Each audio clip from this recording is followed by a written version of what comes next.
ഇവ മദ്യപിച്ചിട്ടുണ്ടോ അതോ മയക്കുമരുന്ന് അടിച്ചിട്ടുണ്ടോ എന്ന് നമുക്കറിയില്ല. ആ രീതിയിലാണ് ഈ അടുപ്പ് നോക്കി. ഈ അടുപ്പിന്റെ അവസ്ഥ ഇങ്ങനൊന്നും അല്ലായിരുന്നു. ഇതെടുത്ത് മാറ്റി ആ കൊച്ചിന്റെ കൈയെല്ലാം പൊള്ളി കണ്ട കൈ ഇരിക്കുന്നുണ്ടോ?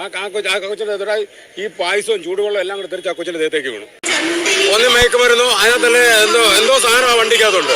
ലോകം മൊത്തം അറിയപ്പെടുന്ന ഹിന്ദുക്കളുടെ ഒരു ആചാരം അല്ലെ ഉത്സവം സ്ത്രീകളുടെ എന്ന് തന്നെ പറയാവുന്ന ഒന്നാണ് ആറ്റുകാൽ പൊങ്കാല.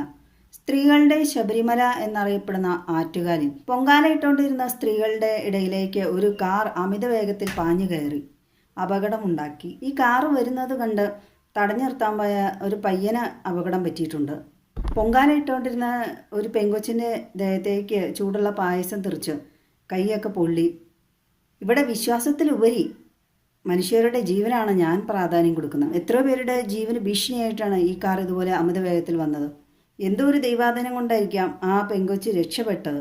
പിന്നെ ആ കാർ തടഞ്ഞു നിർത്തിയ പയ്യന് രക്ഷപ്പെട്ടത്. മറ്റുള്ളവരും രക്ഷപ്പെട്ടത് എന്ന് തന്നെ പറയാം. ഒരാളെ മാത്രം ലക്ഷ്യം വെച്ചതാണോ അതോ ഒരു കൂട്ടം ജനങ്ങളെ ലക്ഷ്യം വെച്ചിട്ടുണ്ടാകുമോ? ദൃക്സാക്ഷിയുടെ അഭിമുഖത്തിൽ പറയുന്നു, ആംബുലൻസും KSRTC വലിയ വലിയ വാഹനങ്ങളെല്ലാം ഒതുങ്ങിപ്പോയി. പിന്നെ പുരുഷന്മാരാണെങ്കിൽ ഒരു വശത്തേക്ക് മാറി നിൽക്കുകയാണ്. സ്ത്രീകൾക്ക് കൂട്ടുമെന്നോ അവരെ കൊണ്ടുപോയതോ അല്ലാത്തതുമായ നേരമാണ് അതിൻ്റെ ഇടയിലേക്ക് ഒരു പുരുഷൻ കാർ ഓടിച്ചു കയറ്റിയത്. എന്തുകൊണ്ട് മറ്റുള്ളവരുടെ ജീവന് അപകടകരമായ വിധം കാർ ഓടിച്ച് ഇതുപോലെ കയറ്റിയ ആളെ പെട്ടെന്ന് പിടിച്ചില്ല പോലീസുകാർ. ലക്ഷക്കണക്കിന് പേരാണ് ഈ ഒരു ഉത്സവത്തിന് പങ്കെടുക്കുന്നത്. പൊങ്കാലയിടാൻ മറ്റുള്ള സംസ്ഥാനങ്ങളിൽ നിന്നെല്ലാം സ്ത്രീകൾ വരുന്നു. അവരുടെയൊക്കെ ജീവന് വല്ലതും സംഭവിച്ചിരുന്നെങ്കിലോ? അമ്മമാർ ഇതേ തുടർന്ന് പ്രതിഷേധിക്കുകയൊക്കെ ചെയ്തിരുന്നോടെ പോലീസ് എത്തി. പിന്നെ സന്നദ്ധ സംഘടനകൾ കലവും ആ പൊങ്കാലയിടുന്നതിന് ആവശ്യമായ എല്ലാ സംഗതികളും അവർക്ക് മേടിച്ചു കൊടുത്തു നഷ്ടപ്പെട്ടവർക്ക്. ഇത്തരത്തിൽ മറ്റുള്ളവർക്ക് ഭീഷണിയാകും വിധം വാഹനം ഓടിച്ചു കയറ്റിയ ആൾക്കെതിരെ ശക്തമായ മാതൃകാപരമായ നടപടി തന്നെ സ്വീകരിക്കണം.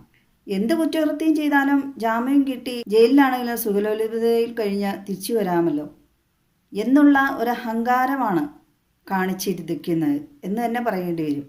എന്തായാലും നിരവധി ക്യാമറ കണ്ണുകൾ അവിടെ ഉണ്ടായിരുന്നിരിക്കണം. തീർച്ചയായും ഈ അപകടം നടത്തിയ ആളുടെ എന്തെങ്കിലും ആ കാറും എല്ലാം പതിഞ്ഞിട്ടുണ്ടാവണം. മരണപ്പാച്ചിൽ പാഞ്ഞ് വാഹനം ഓടിച്ച് പൊങ്കാലയിൽ ഇടുന്നവരുടെ ഇടയിലേക്ക് കയറ്റിയ ആ വ്യക്തിക്കെതിരെ വധശ്രമത്തിന് തന്നെ കേസെടുക്കണം. ഈ ഓടിച്ച ആളെ പിടിച്ചു കഴിയുമ്പോൾ വണ്ടിയുടെ ബ്രേക്ക് പൊട്ടിയതാണെന്ന് പറയാണ്ടിരുന്നാൽ കൊള്ളാം. ആ വാഹനാപകടത്തിൽ ചെറുതാണെങ്കിലും പരിക്ക് പറ്റിയവർക്കുള്ള ചികിത്സ സഹായം അതിനിടയാക്കിയ ആളുടെ പക്കൽ നിന്ന് തന്നെ ഈടാക്കണം.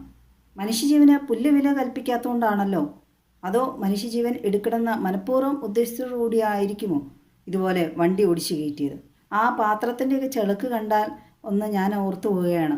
അപ്പോൾ അത് മനുഷ്യന് മേത്തായിരുന്നു കിട്ടിയിരുന്നെങ്കിലോ അവരുടെ അവസ്ഥ എന്താകുമായിരുന്നു? വിശദമായ അന്വേഷണം തന്നെ വേണ്ടതാണ്. ഇനിയും ഇതുപോലെ എന്തെല്ലാം പരിപാടികൾ നടക്കുന്നുണ്ട് നാട്ടിൽ.